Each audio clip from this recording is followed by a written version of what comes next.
অবৈধ cough syrup সহ দুজনকে গ্রেপ্তার করল নিউ জলপাইগুড়ি থানার পুলিশ। ধৃতরা রোহিত পাটেল এবং রমাকান্ত কোল মধ্যপ্রদেশের বাসিন্দা। জানা গিয়েছে গতকাল রাতে গোপন সূত্রে খবরের ভিত্তিতে এসটিএফ এবং নিউ জলপাইগুড়ি থানার পুলিশ ফুলবাড়ি এলাকায় অভিযান চালিয়ে একটি লরিকে আটক করে। এরপর গাড়িতে তল্লাশি চালানো হলে প্রায় 36,000 কাপ সিরাপের বোতল উদ্ধার হয়।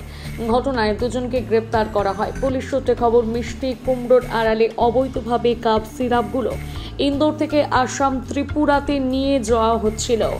মঙ্গলবার ধৃতদের আটক করে জলপাইগুড়ি আদালতে পাঠানো হয়। তবে এর পেছনে কে বা কারা জড়িত রয়েছে তা তদন্ত শুরু করেছে নিউ জলপাইগুড়ি থানার পুলিশ।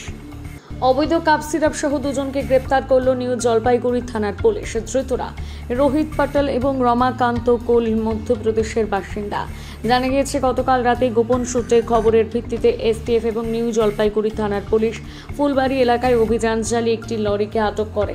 এরপর গাড়িতে তল্লাশি চালানো হলে প্রায় 36,000 কাপ সিরাপের বোতল উদ্ধার হয়। ঘটনায় দুজনকে গ্রেপ্তার করা হয়। পুলিশ সূত্রে খবর, মিষ্টি কুমড়োর আড়ালে অবৈধভাবে কাপ সিরাপগুলো ইন্দোর থেকে আসাম ত্রিপুরাতে নিয়ে যাওয়া হচ্ছিল। মঙ্গলবার ধৃতদের আটক করে জলপাইগুড়ি আদালতে পাঠানো হয়। তবে এর পেছনে কে বা কারা জড়িত রয়েছে তা তদন্ত শুরু করেছে নিউ জলপাইগুড়ি থানার পুলিশ।